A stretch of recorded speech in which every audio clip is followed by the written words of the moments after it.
Hi, I'm Daniel Dresner, and Anna, ask the sea for mercy.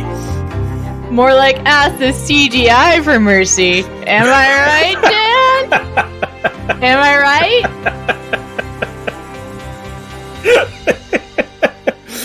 Oh, was that worth it, Anna? Mm-hmm. Yeah. I came up with that joke like first 5 minutes of the movie. There we go. Yep. Welcome to Space the Nation, where we look at science fiction through the lens of the UN Convention Law of the Sea, exclusive economic zones, and the aquatic ape hypothesis. Today we'll be talking about Aquaman, which is available on Max. And in the next few weeks, we know we're going to talk about Alex Garland's Civil War. Mm-hmm. And then I'm springing this on Dan. What do you think about Annihilation? As in Alex Garland's Annihilation? The book. Oh, ooh. It's a short read. It's a short read? Because, we've been reading a lot of books, and I don't know, that whole book reading thing, I'm not... I know. We could actually pair it with the Alex Garland, but of course, Alex Garland made me think of Annihilation, yes. But I remember enjoying the book very much, and they're fairly different. Mm-hmm. So... Oh, interesting. Okay. Well, that does pique my interest. We'll discuss it further. We'll workshop it. We will have some more stuff that we're going to talk about. And, That's true. We have lots of ideas, but we are also taking suggestions. I also want to remind you that Hot Sci-Fi Summer is coming. Oh, yes. So we'll have lightness. That's true. Is this the year we're doing... Are we going to do the crossover one this year? We talked about this last year. Remember? What? Okay. What? Epic crossovers. So, Oh, yeah. Yeah. Like Star Trek Generations, X-Men Days of Future Past, Avengers Endgame, and Infinity War, that stuff could work. All right. Well, I think big and dumb is usually our theme for Hot Sci-Fi Summer. Yeah. So, which is one of the reasons why we could throw in a book. We could. May. That's a good point. Okay, yeah, that's absolutely fair. That's true. Just to get our school reading done. Yes. Also, just to, preview this for those others, we're going to be doing some Planet of the Apes films. Celebration of Kingdom of the Planet of the Apes coming out. That's right, which could be part of Hot Sci-Fi Summer. That's true, yes. All right. Yes. We mentioned taking suggestions. A good way to make sure that we hear or see your suggestions is to become a patron. That is correct. If you go to our Patreon page at patreon.com/spacethenation, you can become a patron for as little as, I think, $3 a month. And for that, you get all sorts of the goodies, including early access to podcasts, access to our awesome Discord channel, our monthly AUAs, which are semi-monthly at this point, but, we're going to do them. And did I miss anything? Oh, you know what? An ad-free experience in terms of listening to the podcast. Correct. Yes. That is correct. That is how if you were not sure, you're a patron if you're not hearing ads. You're not a patron if you are hearing ads. There is capitalism in this podcast, I regret to say. Dan, was that what you always wanted? Anna, ads are a blunt instrument, but they're damn good at what they do. The best way to stick it to capitalism and to not hear ads is to pay for our labor directly by becoming a patron. So please go do that. We're up around 250. In fact, we got to do that patrons only episode. We really soon. do. Yes. I'm going to warn our listeners. It would probably be better if we did this after things like classes are done. I'll have a little more time to, a little more of a flexible schedule, but I am looking forward to doing it. Which is Hunt for October. The movie. Yes, of course. Yes. All right. So we are now talking about Aquaman. Yes. Dan, why? Why are we talking about Aquaman? First of all, let's be clear. We're talking about the Jason Mamoa film Aquaman, directed by James Wan, not any previous iteration of Aquaman. We're doing this, Anna, because we needed the exact opposite of Kazuo Ishiguro's Clara and the Sun. And I'm going to say mission accomplished with this film. I laughed multiple times during it. And I think at least a few of those laughs were by the design of the filmmakers. Not all of them. Definitely not all of them. But at least some of them were intentional. And also, I admit I was actually kind of intrigued because after seeing Momoa in Justice League play Aquaman, it was interesting. Aquaman, I think, has long been a subject of derision among Gen X and millennials. I mean, for those of us who grew up with Super Friends and would remember Aquaman communicates with the radioactive fish, it just sort of, you kind of laugh at the whole concept of Aquaman. Not to mention anyone who was familiar with the television show Entourage had a lot of fun with the main character playing Aquaman in like a big budget thing. And that was also silly. But that said, Momoa brought a legitimately interesting and different energy to the part, one that I hadn't seen. We both loved him in Dune. Yes, he was great in Dune. He's been great in an awful lot of things that he's been in. I was curious.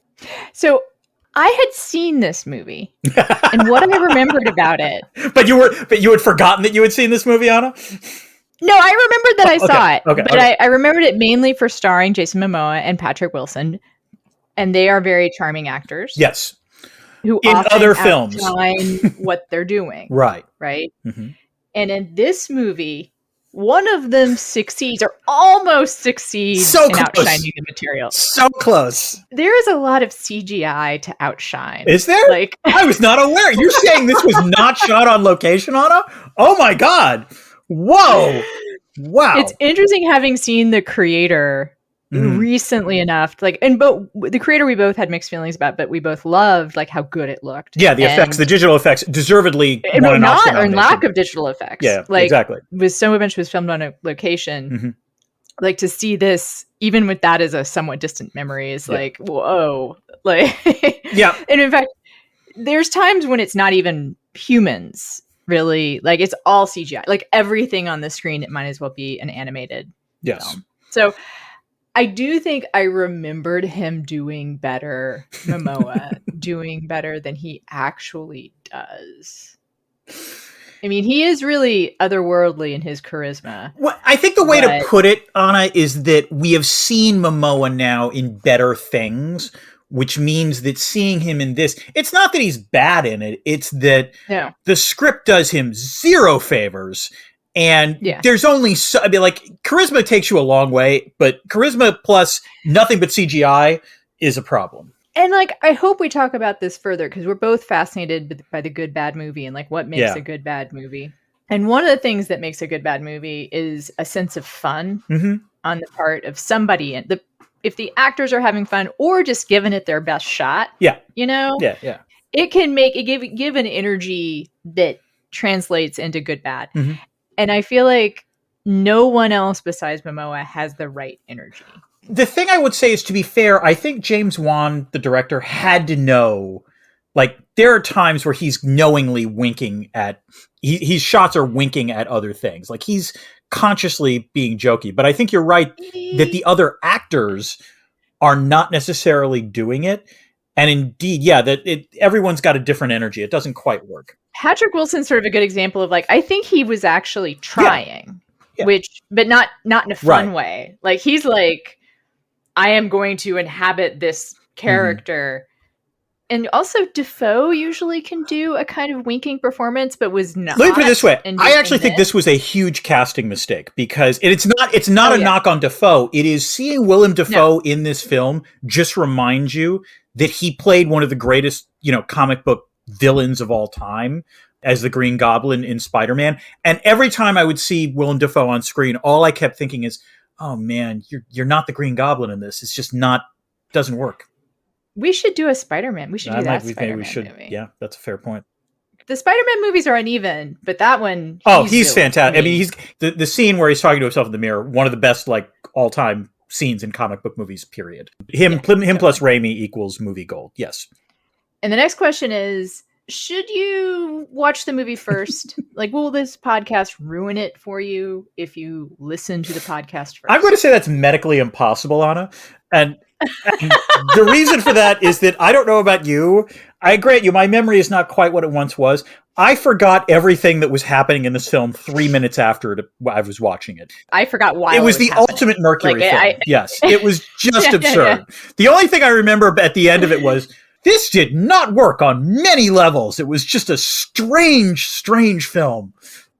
It is a strange film, but not quite fascinatingly so. No. Like it's more like, oh man, this is weird. Never mind. Let me say, the weird thing was for me, maybe the way to put it is, this is not a good bad film.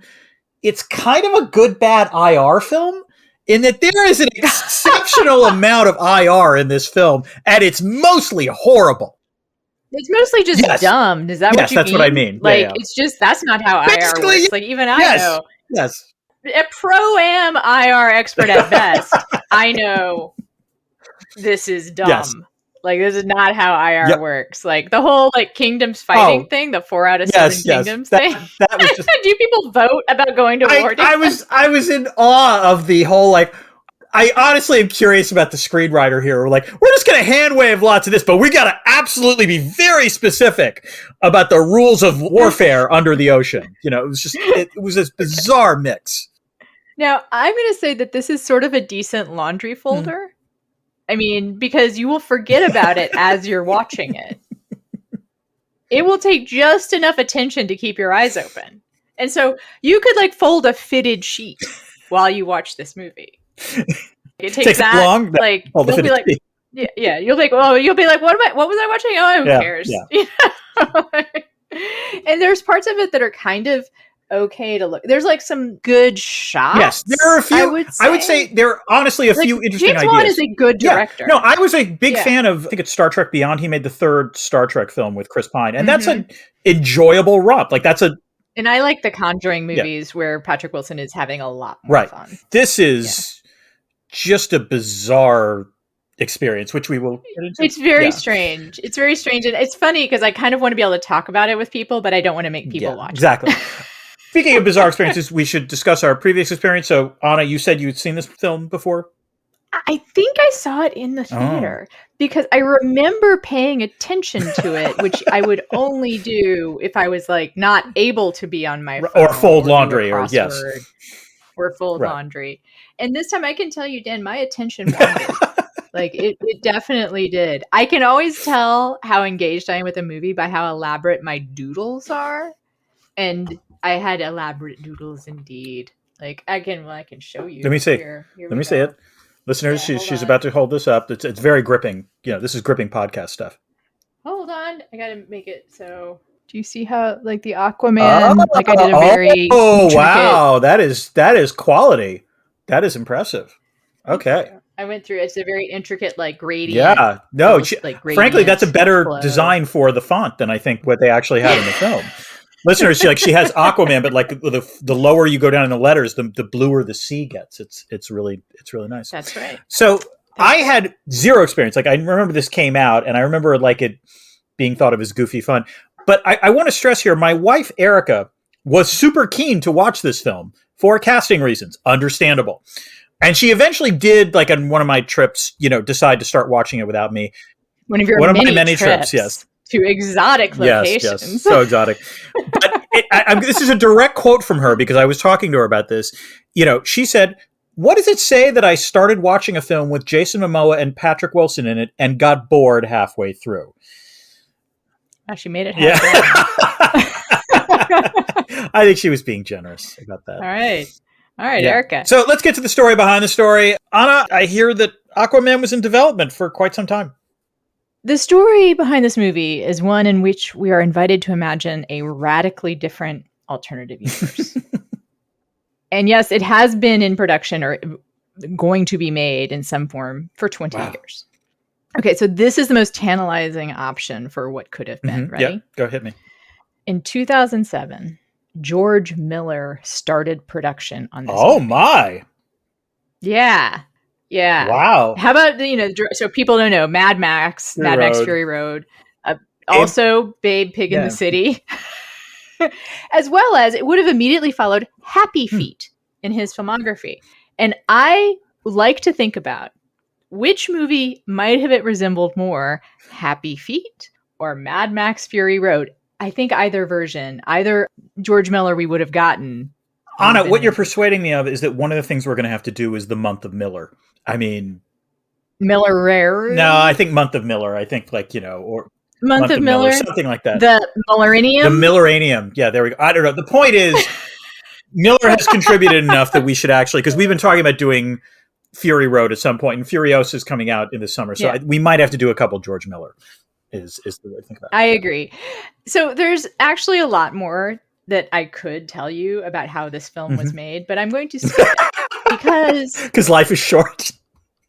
Because life is short. And Dan, it is a bad sign when the longest section of a film's Wikipedia page is about the special effects. Oh, so wait, does this mean we're back in April? Well, there is some technical stuff that's sort of interesting if you're like really into This is the CGI. 1 year anniversary of April, by the way, just to remind you, you know. But most of the discussion in the Wikipedia section is about how they achieved the hair flowing in the underwater scenes. Like they had to go, James Wan was very insistent about it, that it looked real. And I guess that's where his attention was. So this raises, again, one of the odder elements of this film, but I will say this was the one that made more sense, which is the number of man buns in this film is rather extraordinary. Like, it's interesting. Momoa and Amber Heard, who plays Mira, their hair is flowing constantly, but Patrick Wilson as Orm and Willem Defoe as Volko, I think, like they're wearing man buns the whole time. Well, Patrick Wilson has a faux it's like a not really a man bun because he doesn't have the hair, but it's just like slicked back and does this. I assumed it was a bun thing. Like I assumed, because no, really? Go back and look closer. It's just its hair's too short for it, and so it's just like kind of in a fin. I guess. Like let me just wait. To the extent that hair is flowing underwater, I got the man bun concept. Like, you don't want your hair constantly flowing. Or the shellac thing. Like, that's what people who do, like, synchronized swimming, like, they have... Exactly. They like, literally kind of shellac their hair to their heads, Like, yeah, that makes sense. And maybe they all should have done that to save some money. Like, not have to pay so much goddamn attention to all that. And I was kind of not disturbed, that's not a strong word, but distracted, that's the word I'm looking for. The scenes where their hair is flowing like that, otherwise you can't tell they're underwater. Right. No, it's honestly confusing at times. That's when they're kind of floating and like doing their arms like butterflies. It's sort of like, it's like sci-fi movies where people are supposed to be in low G, but they act as if everything is normal. In the same way, like the underwater. No, it's worse than that. It's like as if they're in low G and they're sort of looking like they're in low G. Or as if they know what it's like. It's like if they're like standing there and the only thing that tells you it's low G is like their hair is doing weird. Yeah. But no, there are scenes where it's legitimately confusing. Are they in water? Are they in the air? What's going on here? And, it was... And you could have just done kind of an easy hand wave and been like, they're in water whenever they're not like in a place. They can just be in a structure underwater. They're in air. Weird things that they keep having to do. Like this movie has very old school attitudes about like nobility. And like one of the premises is that only the noble people can breathe both air and water, which, by the way, no idea why that's the case. There's like whatever. But like, again, they insist that that's... Why make it? Seems like a bizarre rule. It's not necessary. It has no real bearing on the plot, except for like the strange cyborg lieutenants, the commandos. Yeah, I suppose. The sea commandos have to have those helmets that have water in them. But you could have just had them have helmets. It wasn't going to be that hard. Also, they keep having Orm with that helmet when he's out in the land, even though he doesn't need the helmet. So, like, again, there is a sloppiness with this film that we're going to get to. Let's just say there's a lot of sloppiness. Yeah, there's sloppiness and yet also like highly specific exposition. Yes. Just what we love, Anna. Both like... There's no typing. I'll give them that. There's no typing. This movie had like almost Geostorm level vibes in terms of like occasional discussion of specificity, but then like that point goes nowhere. Like, there's a shower in Air Force One, but we're never going to revisit that again. Another movie that misses good bad. Yeah. That, like, you really want to you're rooting for good bad. Yes. And then it just doesn't quite deliver. There's both of these films, there are moments in both of them where it does hit the good bad level, but far fewer than you would want as a general rule. Yeah. Okay, let's all right, Dan. What? We're doing Chekhov's What's It, Anna. This is where we talk about the thing that often appears in the first act of the film that winds up being somewhat salient towards the end. What do you got, Anna? Chekhov's sea creature telepathy. Yes. Dan? Yes. Which reminds me, again, I also laughed because there's like a 2-minute scene in this film that takes place in the Boston Aquarium where we see, Arthur as a small child demonstrate that he can talk to animals. And I always laugh at films that have like a one like section in Boston because I always know that there'll be a Boston Globe headline of like international blockbuster features scene in Boston. It's a great local thing about living around here. It's a try-hard city. That's what it is. Yeah. Yep. My Chekhov's What's It is Chekhov's Arthurian legend, I guess. which actually, like, I mean, literally, He pulls a the trident. guy pulls the trident out of trident the out rock. of Yeah. It actually, because I will admit, let's face it, Arthur is not exactly the best superhero name or name of a, human version of a superhero. And I actually thought, okay, they delivered. That explains why it's Arthur. I can deal with that. If there was a person who looked less like an Arthur Curry than Jason Momoa. Yeah. His dad doesn't look like a Curry either. I don't know why. I don't know where Curry came from. I know nothing about the comic book, so I don't know if that's like the name in the comic books. It must be, but it's an odd thing. Yeah, it is. Okay. I know that. Right. It is. Okay. Now, Dan. Yes. We get to the plot. All right. Here we go. Yeah. All right. Such as it listeners, is. I'm going to apologize. As I said, I really did forget about almost everything in this film 2 minutes after it happened. So it is possible for a movie to have both too much and too little plot. Which is what we're getting to. All right. Let's start with Act 1. Never, ever, ever make Jason Momoa do voiceover narration again. So, Aquaman is just your regular run-of-the-mill child of a Maine lighthouse keeper named Tom and the Queen of Atlantis, Atlanta, who was fleeing an arranged marriage with King Orvax. After Orvax sent troops to capture Atlanta, she returned to the sea to protect Tom and their son Arthur from Orvax and his minions. Growing up, Arthur becomes Aquaman, but is trained in water combat by Vulko, Atlanta's confidant. Atlanta married Orvax and had another son named Orm, who grew up to become the next king of Atlantis. These names, Dan. I know. I'm sorry. Atlanta is presumed dead after Orvax sacrificed her to the Trench Kingdom for, I don't know, some reason I don't care at this point. You're jealous. Yeah, that's right, yes. With an uncertain claim to the throne, given the rumors about his half-brother, Orm wants to unite the Seven Seas to earn the title of Ocean Master. Okay, I got it. Ocean Master sounds like some gadget that advertises on Fox News for fishermen. It's like a lure. You're trying to catch tuna, but your net snares. Well, don't worry any longer. You can use the Ocean Master. Ocean Master. It's like the Bassomatic, yes, exactly. Right? Exactly. Arthur. It's the same company that Arthur grows up to be Aquaman, engaging in feats of strength, like freeing the crew of a Russian sub from pirates led by the American Jesse Kane. In the process of that rescue, however, Aquaman survives a kill shot from Jesse and then wounds him with his trident. Jesse dies after Aquaman refuses to rescue him despite his son David's pleas. David vows revenge against Arthur. Anna, is there a lamer title for a big bad in Ocean Master? There's no other way to put this. I chuckled every time Patrick Wilson said it, and I kept thinking that, like, if he ever actually achieved it, he'd be like a ferry captain on Long Island or something. It was just, it was just very silly.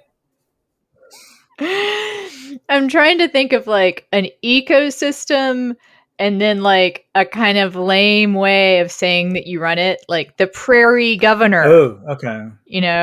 Like the mountain of the moles, or like the mole, King Mole or something. I don't know. Yeah, King Mole, like dirt. I'm just King Mole would be a great name for a Mexican restaurant. Yeah. I think. So I laughed long and hard at the first mention, like literally, like laughed out loud. The whole Ocean Master, like, really? That's the title you earned for Ocean Master? Yeah. There are some lines that fall flat in this movie, and that's one of the like stiffest, pratfalls of a line. Never not funny though. But you know what was not funny? What, Dan? Anna? Is Aquaman leaving the Canes to die? It was a weird choice. Why not save? It's like this. Because that's when he says, like, leave, I'll let the sea decide. Yes. Yeah. He looks mean when he says it. And, like, why not say it's a superhero movie? They usually kind of err on the side of rescuing the bad guy, even though it's not a good idea. The only thing I will say is that, like, I suppose you could argue that what they were trying to do was sort of use the last vestiges of the version of Aquaman from Justice League, where he's an ambivalent superhero, would be safe to say. So he's still ambivalent here, but like it was a weird thing to make him ambivalent about. I grant you that. And the origin story for Black Manta is pretty grim. Oh yeah, like it's the same kind of thing. But I feel like it just belongs in a different movie, like have like that kind of like incredibly serious kind of cult. I guess what you could have done is have Black Manta misapprehend the degree to which Jason Momoa, the more charismatic version of the character, the degree to which Aquaman's responsible for Right, that would have made much more sense, Like- and that would have been consistent with the vibe of the film. But you're right. that you could have had him, Aquaman tries to rescue them, but fails, but Black Manta thinks that he didn't try hard enough for something, or misunderstands the entire situation. Maybe he rescues, like, so there's other groups of people in peril, and he makes the choice to rescue them instead. That also would have been okay, like, you know. Right, or you have, like, you know, the shark movie, Jason Statham. You have the like, Meg, yes. The Meg, the choice, the shark movie with Jason Statham. You have the choice where can he save everybody or does he save the one guy? And he has to be like, and he's like maybe kind of torn up about it. But anyway, it's so easy to improve on this movie. Dan and I can do it. That is like... That's the tagline. We gotta keep track of these. All right, let's get to Act 2, the exposition ocean. After a suspicious submarine attack, Orm persuades King Nereus of Zabel to fight the surface world. Name. It just sounds like you're making him up on the fly. So how perfect was it that Dolph Lundgren played him? Like, that was, I actually did love that casting. It was, I mean this sincerely, I'm happy for this, like, latter stage of Dolph Lundgren's career. You know, it's good to see him in a variety of work. Anyway, if Orm can gain the assent of 4 of the 7 kingdoms, he gets to be Ocean Master and declare war on the landlubbers.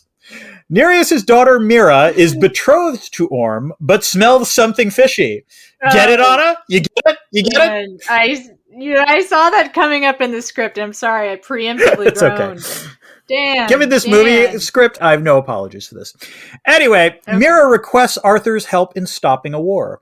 Arthur says no, but changes his mind after Orm's tsunami nearly kills his father. Arthur and Mira return to Atlantis, where Vulko advises him to find the Trident of Atlan, an ancient artifact from Atlantis' first ruler, to solidify Arthur's claim to the throne and thereby prevent a war. Orm's men ambush them, however, and Arthur is captured. Orm blames Arthur for Atlanta's death and says a lot of pretty racist and sexist shit before nearly killing Aquaman in a duel. Mira rescues him and they escape to the surface.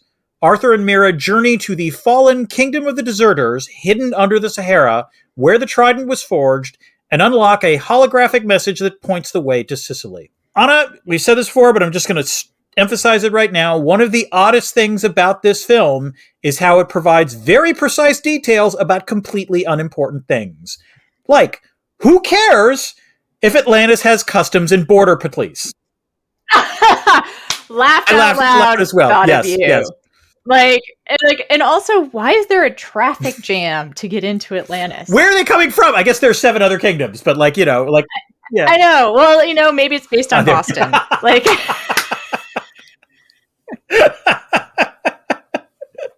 You think you're better than us, Zabel? You think you're fucking better than us? You're not better than us. We're Atlantis.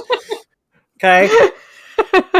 And there's just traffic for some reason. There's no reason for the traffic all the time. There's just always traffic. Where are people going at 3:00 in the morning? No idea. Still traffic in Boston. That's how it works. Anyway, LOL'd a bunch during all the exposition. I want to talk about the incredibly tedious hunt for the fucking whatever it is. The Trident, the Atlan's Trident. Yeah, which, by the way, so much exposition dumps. It was... This film is 2 hours and 20 minutes long. They could have cut a half hour of it just from the exposition stuff. Oh, more. Here's the sequence for finding the Trident. Okay. They have that Amazon Echo thing. That they... Yes. Should have missed opportunity for product placement, obviously, by the way. That they take that to the Sahara, which unlocks a hologram, which then opens a niche that has a bottle with a map in it. And the bottle's important too. Don't forget that. That was cute. But it takes them to a group of statues that they figure out they need to look through the bottle, and then they have to position the bottle, and then they go to the place where it's supposed to be, but Momoa has to get past the Kraken to then pull out the Trident. Joseph Campbell would say this hero's journey is too long. I think it's another bad sign that I have lots of notes, but most of them are the kinds of things that I usually put in. This is a movie that inspires a heavy debris field. I have to note one of them. I'll put the rest in debris field. Jason Momoa's real superpower swimming in jail. All right. Do you know another human that could possibly It's impossible. do It that? can't be I done. don't. No, you don't want to Yeah. do that. Well, now is All the right. time when we have to take an ad break. We'll be right back after this ad about that fish boy from the TV.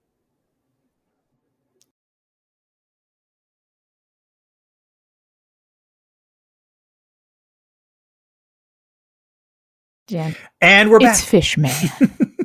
Thank you. All right, one question about Fish Yes? Boy Fishman. Is that an intentional callback to Zoolander? What do you think? It's possible. This movie makes a lot of, like, I don't know if it's intentional or unintentional. There's a lot of movies that are referenced in this film. I mean, so I think intentional, but I'm not, Okay. I don't know. It's fun. It's genuinely funny. Yes. I will say that. All right, let's get to Act 3. Hey, you sunk my battleship. It turns out that the Canes were in the employ of King Orm. Dun dun. After launching the false flag subattack, Orm provides Kane with cutting-edge Atlantean technology and contracts him to kill Aquaman and Mera, even though he previously told Nereus that he would only detain his daughter. Meanwhile, in Sicily, Mera reveals her very basic tastes about the charms of tourist traps, while Arthur susses out where the trident is located. Rechristening himself as Black Manta, David attacks Arthur in Sicily, but loses that battle, and we don't see him for almost the entire rest of the film. Meanwhile, Mera defeats the Atlantean soldiers tasked to get her. She steals a ship. Sorry. It's just funny to me that, so I just think it's funny that this amazing actor, Yahya Abdul-Mateen, is in this movie, the second, and, doesn't do much. He's there, and then he's not really the villain. He's sort of the secondary villain. That's the way to put it. He's just the obstacle. Well, I mean, a lot of these films have, a lot of superhero films have more than one villain. So, it's not surprising that he's a villain in it. But you're right. He's not given much to do. That's what I mean. It's they have this fantastic actor who's capable of being very menacing, and just he's like a speed bump. Anyway, go ahead. Oh, yeah. So Mera steals a ship. She and Arthur head towards the trench, where they fend off amphibious monsters until they reach a wormhole that transports them to an uncharted sea at the center of the earth. I would like to thank Wikipedia for that last sentence, because there was no way I could describe it to nearly the same degree. There they are reunited with Atlanta, who's been alive all these years, Anna. Are you shocked by that plot twist? Meanwhile, Orm imprisons Volko and coerces the Kingdom of the Fishermen to pledge their allegiance to him by killing their king. Okay, a couple things here. How's the IR there, Christ. Dan? What do you think? So let me just count the examples of lazy script writing in this section alone. Okay, I mean lazy. This isn't good, bad. This is just bad.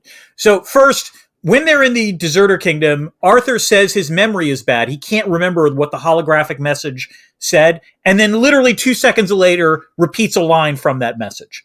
Why do that? It makes no sense. Why are Atlantean soldiers trying to capture Mera when Orm made it clear to, Black Manta that he wanted her killed? And indeed, the soldiers that he's put under his employ are supposed to kill her. Are you sure? Okay, I mean, I barely remember the movie, but I do remember Mira's dad was very insistent. Yes, and Orm tells him we'll only capture her. But then after that, Orm does go to Black Manta with the Atlantean soldiers and the tech and says, gonna go tell him. Yeah. Probably. And then finally, if the Kingdom of the Fishermen produces such weak-ass soldiers, why are you, telling them to mobilize? Again, it's this weird conversation that makes no IR kind of sense. Just... and Dan's not making the judgment that they're weak ass soldiers. No, it's Orm. By the way. That is the judgment. Yeah, Orm who says that. Yeah. So we're supposed to believe these are really feeble soldiers, but they better mobilize because that's I don't know, maybe they needed parade duty or something. I'm trying to think if there's anything else. There was a bunch of other stupid stuff, but those it's so barely memorable that it's hard to be oh, what? Okay, fine. It is a wash over you kind of movie. I'm embarrassed it came out in 2019 because my excuse would be when I was thinking I'd seen it in a theater, I was oh wow, because I was thinking when I saw it in a theater that it must have been one of this. You know what? I just realized you might have seen it in 2019 because I think it came out in December of 2018. So yeah, whatever. Well, whatever. It wasn't living in Texas. That's the excuse that I was giving myself was I probably went when it was 105 outside. No, but nope. All right, let's close out this plot. Act 4. I am the Ocean Master now. In the center of the world, Atlanta explains to Aquaman how she survived and why she's been unable to get back. The only way that any of them can leave this place is by retrieving the holy MacGuffin, Atlan's trident, which is guarded by the sea monster Carathan. Arthur has doubts that he's king-worthy, but Atlanta reassures him that he's not a mistake. Aquaman's ability to speak to sea creatures enables him to reclaim the trident and, I guess, communicate with the Carathan. No, we already know that from the Boston Aquarium. Yeah, but this is only the other time that we see this. So yes. But no, because when with the whale, you're right. No, I forgot. Which actually, I did like the communicating with the whale part. That was kind of cool. Now, again, I do not blame you for this because the movie is utterly forgettable. So I'm impressed that you were able to put this together in general. The point is that he's able to talk to the Carathian, which helps him to both get the trident and have the Carathian follow him. Orm leads his armies against the Kingdom of the Brine. Looks like Orm is poised to win until Arthur arrives with the Carathian and an army of marine creatures supporting him. Wielding Atlan's trident, he kicks Orm's ass in a duel, and Orm's followers embrace Arthur as the one true king. Arthur spares Orm's life after the battle, and Orm accepts his imprisonment after learning that Arthur rescued their mother. Atlanta reunites with Tom the lighthouse keeper while Arthur ascends to the throne. Black Manta is rescued by marine scientist / Atlantis conspiracy theorist Dr. Stephen Shin. Manta agrees to take Shin to Atlantis in exchange for his help in revenge on the Aquaman. Anna, I forgot to mention during the plot recap the kiss or romance between Mira and Arthur, and that might be because I don't think the chemistry between Jason Momoa and Amber Heard was all that great, or to put it a different way, I think there was more heat between Momoa and Nicole Kidman, who played his mom in the film. All right, Dan, question then. So, presenting a chemistry scale where 0 is McConaughey Foster in Contact, and 10 is Ethan Hawke and Jude Law in Gattaca. That is good. Yeah. Where would you place Momoa Heard? Oh, God. I'd have to go with a 0. Like, at least McConaughey and Foster I thought were trying. I don't know. It's not great. I think it's slightly more than, that's a good point. In other words, I don't think McConaughey and Foster is the lowest baseline. I would give them like a 1.5, and I would give this like a... Maybe our new baseline is this. Momoa Heard.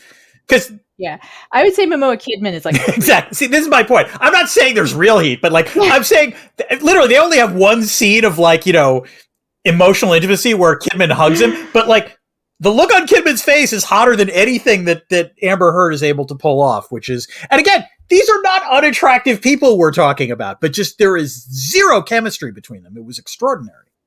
Yeah. Oh, and also like a 0 is Kidman and whoever's playing his Tamura, dad. Like Tamura Morrison, I think is his name. He played Boba Fett. Yeah. Also. Yes. He's fine, but oh God, why you don't understand? There's more in that scene. There's more chemistry between Noel Kidman and the golden retriever puppy. Well, it's a cute dog. I think honestly, most humans have chemistry with golden retrievers. It was hugely distracting also because Morrison in the like flashback scenes has a full head of hair, which of course we'd never seen on him before. It looks very weird. It's like, hey, see this toupee? Like, it doesn't quite hold up. Yes. Whatever they spent on the de-aging budget is like just... Was there... So like, honestly, like I admit, I didn't watch this on the hugest screen. Like, did they even have de-aging for Nicole Kidman, or was it her own... I could say some unkind I don't mean things, to be unkind here. Nicole Kidman takes care of the de-aging this is herself. kind of what I thought. And again, she's a great actress, but... What the things she's done to her face. I almost want to like... People have a right to bodily autonomy. Yeah. And whatever she chooses to do, I don't really want to mock it, but I will say that I really admire and kind of am moved by, that's how rare it is, women like Naomi Watts, who is just letting her jowls happen. You can't even call them jowls. She's my age, and she just like, you can see that her, the skin on her face is not as tight as it was. And she's like Jennifer gorgeous. Connelly, like in Top Gun, we talk Maverick, where she's aging very gracefully, but she's aging. It's not like there's, Yeah. Or one of the reasons I'm excited to see Civil War is Kirsten Dunst, who's almost exactly my age, and we used to get compared a lot. I can see that she is also, her face is like not the face that she had when she was 25. And it shouldn't be, because she's seen some stuff, she's gotten older. Yeah, that's the way this should work. Agreed. All right. Speaking of the ways things should work, Dan. Yes, Anna? Is there IR in this movie? Redheads, Anna. Redheads who ask questions. You gotta love them. You knew I was not going to get through this podcast without saying that line. Okay. I had a feeling. My answer to your question is that there is IR in this film, and actually a surprising amount of IR in this film, but most of it is either really stupid or very badly outdated. I suppose to what extent at the core of this movie is questions about the legitimacy of rulers. I mean, I am being generous, but what drives the plot is Orm feeling that his status on the throne is precarious. And that's why Orm has to go through the motions of trying to gain assent to be Ocean Master. Ocean Master! Ocean Master, paging the Ocean Master. Please go to Lost and Found immediately. You don't realize why it's funny. Also, it sounds like Beastmaster. Or wait, what is the in Ghostbuster? What is in Ghostbusters? What is it they kind of Keymaster. But now I want to do Beastmaster. Yeah, Beastmaster for Schlock or Awe with Mark Singer and Tanya Roberts. It is oh god, whole separate conversation. Okay. Well, yes, it would be a separate conversation because we'd have to. It's like Anyway, the point is that Orm is going through all the motions to become Ocean Master, even if it all seems like kabuki theater, because what matters here it's weird because apparently the only thing that matters under the sea is royal bloodlines, and it's not all that interesting. Under the sea? Yeah, I said it. I knew the moment I said it. Even on this film's dumb level, it's not clear to me how Atlanta having an older son affects the bloodline. I'm not entirely sure. That part of the plot was very sketchy. But also, again, speaking of the IR thing, it made no sense, the sort of notion that Orm hires the Canes to launch the false flag attack from the sub, because films love false flag attacks. In real life, they're extremely super rare. They can almost never work. Indeed, usually what happens is that's what they want you to think, Dan. But more importantly, in this film, the false flag attack makes no sense since Nereus knew that it was a false flag attack. There's a whole scene where Mira asks him, how are you being bamboozled into this? And then she realizes, you're not being bamboozled into this. You're totally on board with this.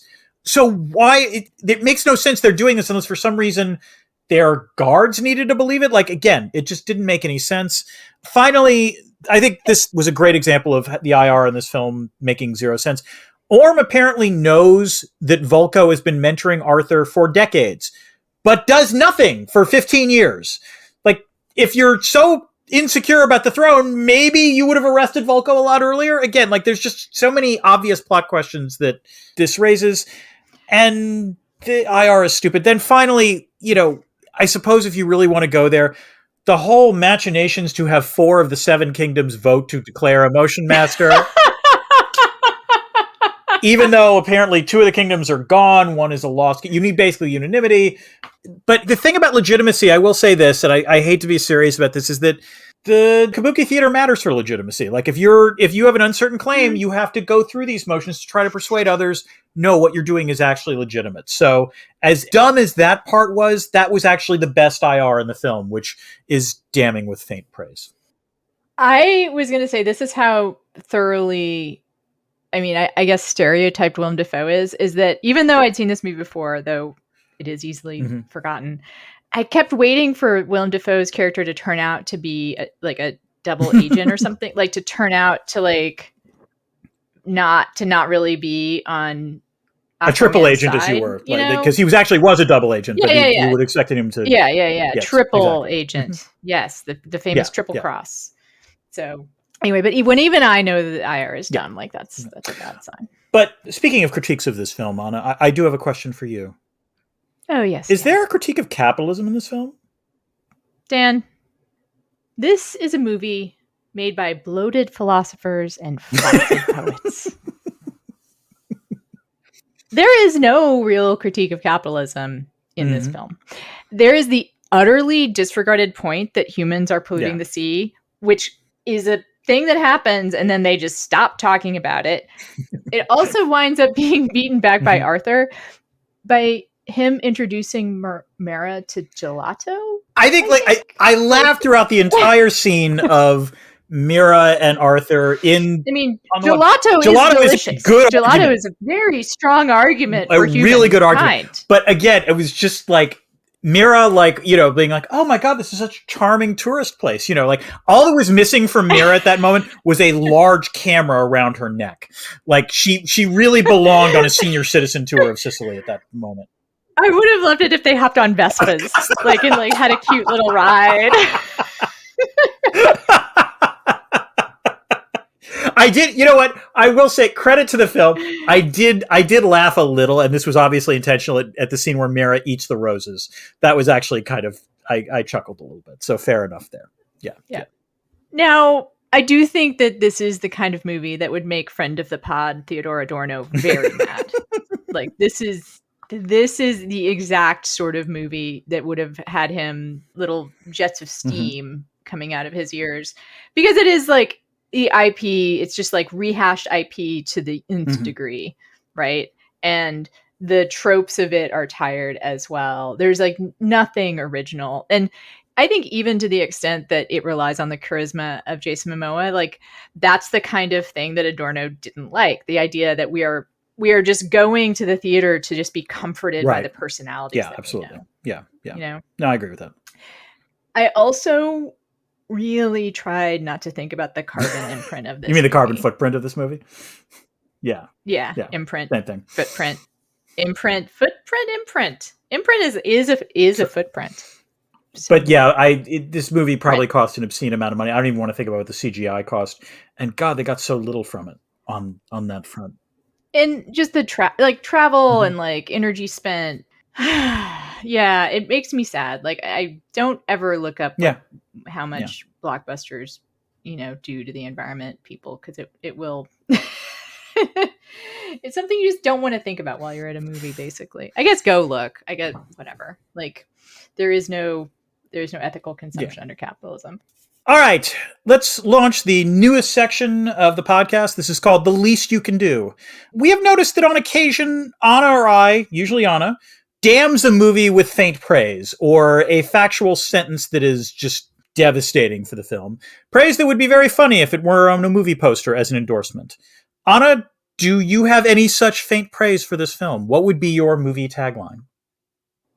Nicole Kidman is also in this.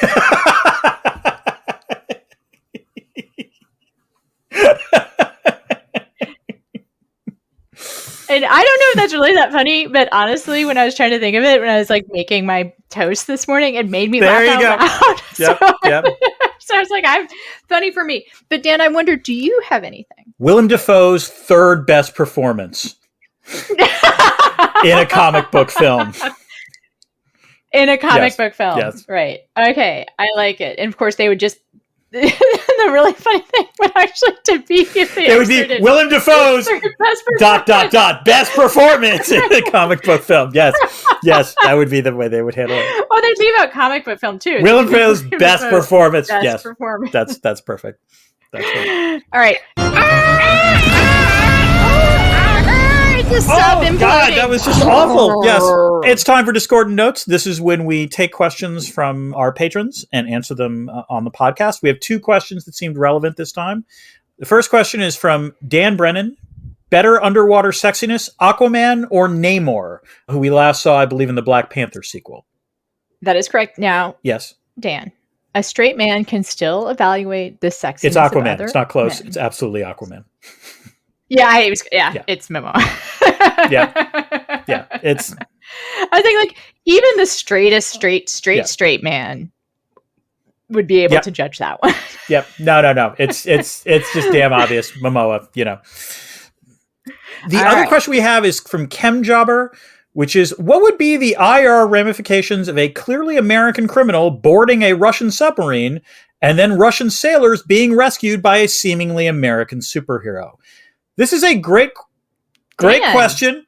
brings up a pretty important point, which is outside of Tom and Black Manta, no humans play an important part in this film. You think they would have reacted to the global tsunami, but no, that doesn't happen. It's another dumb IR thing in this film. And I'm not saying I wish that they would have had a more realistic reaction to the tsunami, but we've had some tsunamis recently, and they did not portray the tsunamis realistically. But I'm going to say I actually appreciate that, because we have had some tsunamis in the real world in recent years, and they're fucking devastating. And I wouldn't really want to see in a comic book movie that kind of devastation. One of the things that I did think whenever we watched this film was it's hard to remember that like the DCEU starts with Zack Snyder and Man of Steel, because one of the few things that I actually think Man of Steel gets right is the interesting thing about Man of Steel is the notion of the ferocious power that Superman Unleashed or Kryptonians Unleashed would cause on this planet. An awful lot of people die in Man of Steel, and whatever you think about it, Snyder does sort of at least make you feel terror about that prospect. This is just goofy. And so one of the issues with this is, like you wouldn't want to discuss lives lost as a result of this film, because it's just a completely different vibe. It's a dumb superhero film in a way that whatever you think of Man of Steel, and it's just a different vibe. Like, and again, it's not like the MCU doesn't have different like palettes to what it's doing, but the tonal shifts are so all over the place in the DCEU that it's weird to think that this all started with Zack Snyder is the way I would put it. Yeah. I agree. Wait, what's that? It's Orm doing stuff with his trident. It's the debris field. Everywhere. This is where we talk about things that we somehow managed not to get to in any other portion of the podcast. This film has an awful lot of debris, I would say. There's no other way to put it. Do you want me to go first, Anna, or do you want to? I'll go first, which is to say that we talked about the aging a little bit with Nicole Kidman. Willem Defoe has never looked young. It looked so weird. Because I don't think Willem Dafoe's ever looked like that. You know, he's been craggy since he was a child. Have you ever seen? Pretty sure he was like the craggiest. I will say, grader. Have you ever seen Streets of Fire? Because he's in that, and he's young in that. Is he without like aligned face? I mean, it just looked weird to me. Like he looks great with lines on his face. Yeah. You know, like, and he hasn't aged in 20 years. He's just looked. No, it's the Keith Richards effect is the way I would put it. Like Keith Richards doesn't look that much older now than he did 25 years ago, but he looked old 25 years ago. So it's the same thing with Willem Defoe. Yeah. Okay, something I legitimately liked in this film, which is right before Orm and Aquaman are about to fight, we see an octopus banging the drums. And it did seem to be like a Fury Road call out. It sort of reminded you of the Doof Warrior from that. And I don't know, I did think that was kind of funny. But the other thing is that there are some weird shout outs to other films in this film. Like there's a couple shots that seem clearly evocative of Zack Snyder. Like there's a couple super slow-mos where it's clearly like, it's the one time the film looks like it belongs in the Snyderverse. And there's also a truly bizarre Iron Man homage when David Kane is... When David Kane is putting together the Black Manta suit. It looks like the scene when Downey's putting together the original Iron Man suit. I don't know how different you can make putting together suits. But you didn't need it to be in the film either. Like the scene didn't have to be there, so I don't know why they put it in. Well, you didn't need that character in the film. Yeah. So Yeah. But to tag on to that, some of the fight scenes had some cool moments. The one that I specifically remember is there's a point at which the screen goes to what looks like a first-person shooter POV. And it's neat. I've never seen that before, I don't think. But most of the fighting seems really unoriginal. There is a literal like Matrix bullet time shot. You know, like the hackiest of hack kind of fight scenes. So no, it's bad. What else you got? How do you get tattoos if your skin is impenetrable? It's a legit question, actually. That's a good question. You can't, because like you can't. The needle won't work. Tattoos inject. Yeah, it injects skin inject skin. They inject, ink under the skin. Wait a minute, hold on. Here's a question. Do you think Atlantis maybe has some tattoo parlors that we don't know about? That's why there's so much traffic. Where they have special. That's why there's special. That's why there's so much traffic to get into Atlantis, Anna. Everyone wants the Atlantis tattoos. Everyone knows that, like, if your skin is really tough, that's the only place you can get good tattoos. I don't know. Yeah. Also, I mean, he's so invincible. It's hard to think about, like, how would you even die? Yeah. Like, if, again, in a movie so filled with exposition, it's boring. We never get an exposition dump about Aquaman's powers or weaknesses. No, we don't see that. Okay, the number of goofy lines in this film is off the charts. Just some bad writing, so like in the exposition, and again, Momoa should never have to do exposition again. There are a lot of actors that maybe can pull it off. He's not one of them. And it's just, I actually felt sympathy. I was like, oh man, I bet he was reading this stuff thinking, crap, I can't believe I got to say this shit. So, life, like the sea, has a way of bringing people together. But also, at the very end, after the battle, when he says to Orm, when you're ready, let's talk. It was just such a bizarre line. And then someone says at some point, people of Atlantis, today began in bloodshed, but let it end in joy. And, it's just... okay, sure, whatever. There's one that you have that I actually laughed out loud, and not in a good way, I think. I have to point out that the sea has a way of bringing people together is from Jules Verne. Yeah, it wasn't a good line when Jules said it either. I'm just going to go for that. Okay, but just can't blame Fair the enough. movie. Yeah. But my nominee for the flattest line is, and if that's not good enough for you, then screw you. I did laugh really hard at that line. I was like, really? That was the best they could come up with? It was... Like, as a professional wordsmith, I can tell you what's wrong with that line, which is the repetition of you. Yes, exactly. Yeah. But I don't think you need to be a professional writer in order to be like, that sounds But it's weird. Also, it's worse than what you're saying, actually, because that line comes at the end of, like, a long piece of dialogue from Momoa, where he's trying to, like, build some emotional sentiment or, like, swelling buildup, and then it ends with, if that's not good enough for you, then screw you. It's horrible. It's just, like, the worst. It's the construction of it is bad too. Like for a punchy ending, you don't do an opening clause and then add the consequence. Yeah. I don't think. I mean, I know I'm not a professional screenwriter. No, but you're a professional writer, and that your value matters. All right. Okay, the number of shots in this film where it's supposed to be, look, it's a shot for the trailer. How many times does the camera like sort of slow medium like go into a character and the character like turns to the screen and then utters some sort of tagline that you're waiting for? It was so on the nose every time. It actually it left me cold, I guess would be the way to put it. Even when Momoa does it, which it should not do, but like it was like half the film consisted of shots like that. I am going to say a nice thing about this movie. Good. Which is the shot of the sea monsters surrounding Aquaman and Mera underwater. Do you know the one I'm talking about? I think towards the end with the trench. They're diving down into the trench. Yeah, it is very cool, and it doesn't belong in this movie. Like it is like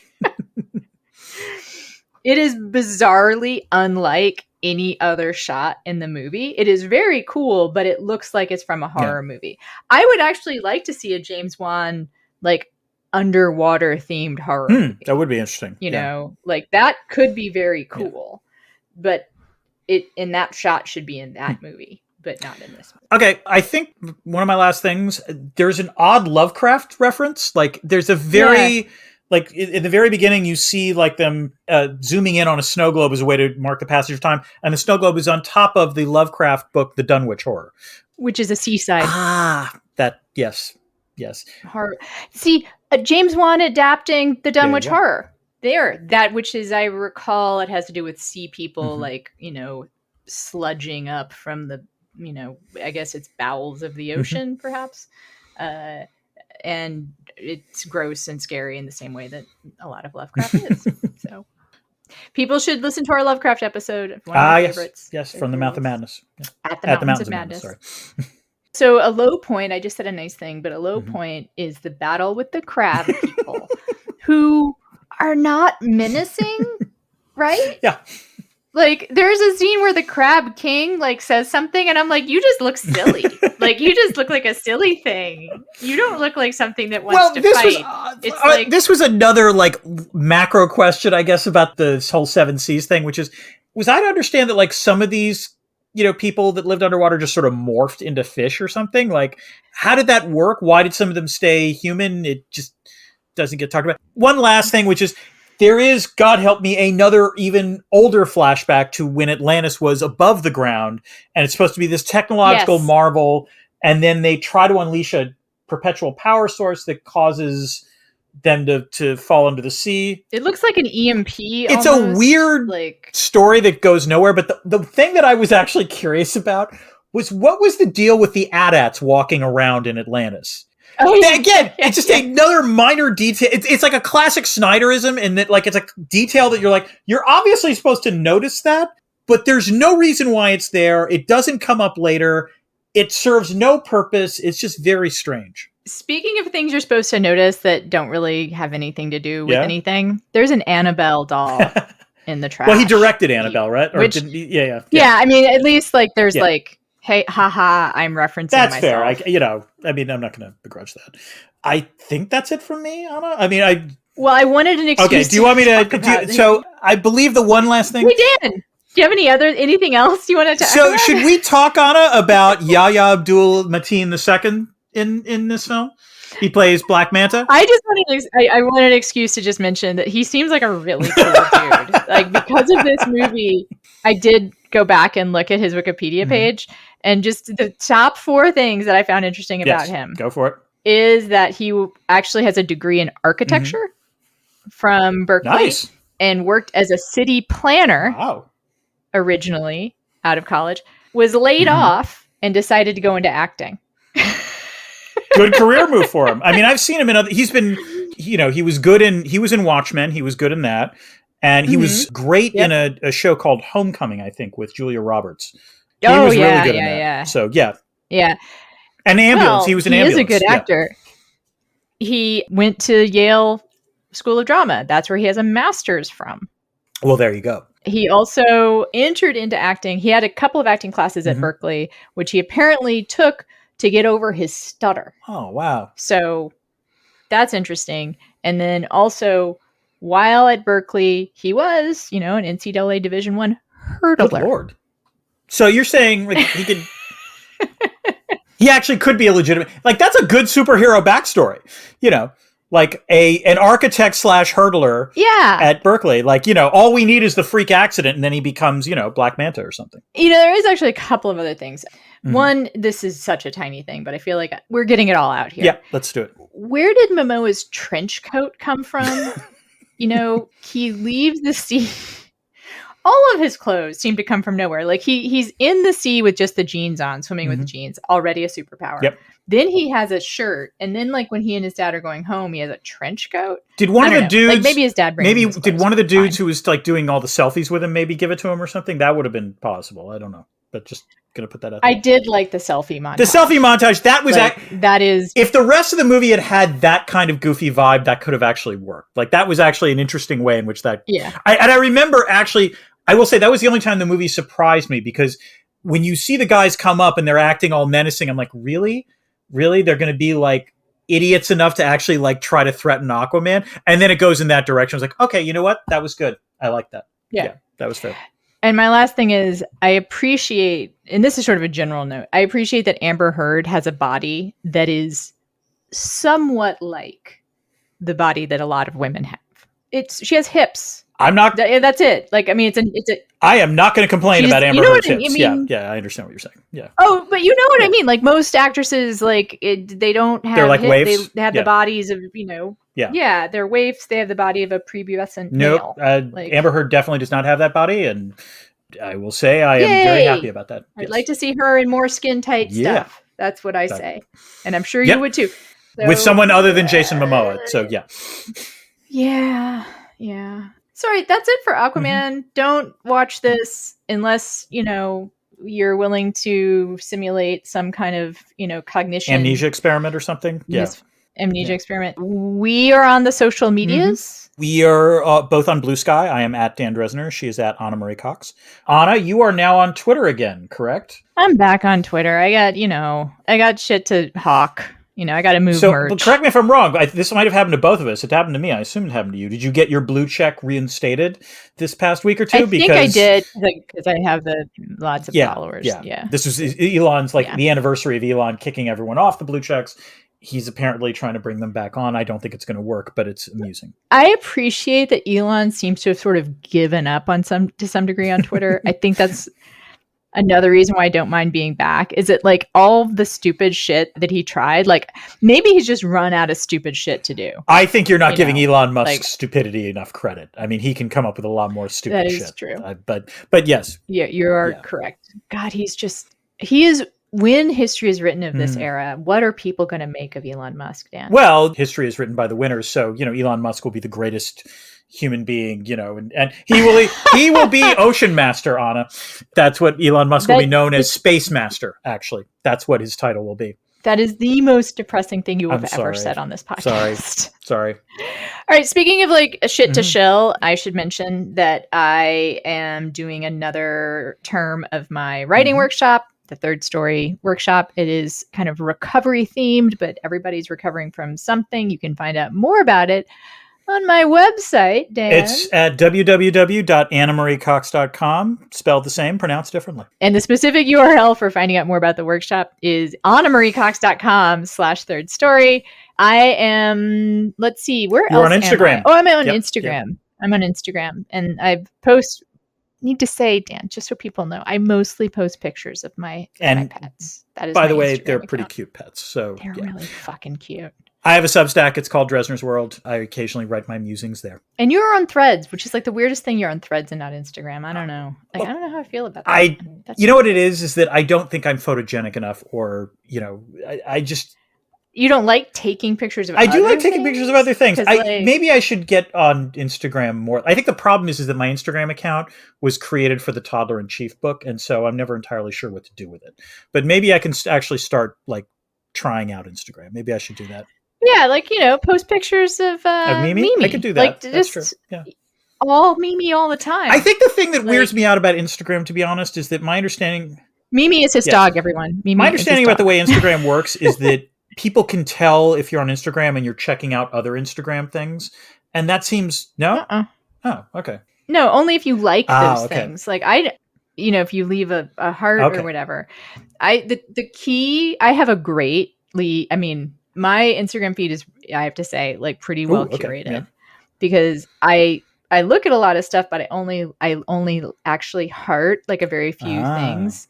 So I have lots of cute animal content, lots of recovery content, and lots of female friend based meme content. That's a good collection of stuff. I got some meme today that was what if the real foundational relationship of adults is friendship and not marriage? And I'm I guess if your best friend is the person you're married sorry. to, that's kind of how it works for me. But it doesn't have to work that way for everyone. So that I embrace that. I know you and Erica have she's really my best friend though. So she's very charming. I look forward to getting together with both of you very soon. And speaking of looking forward to things, Dan, until next time, keep this channel open for more.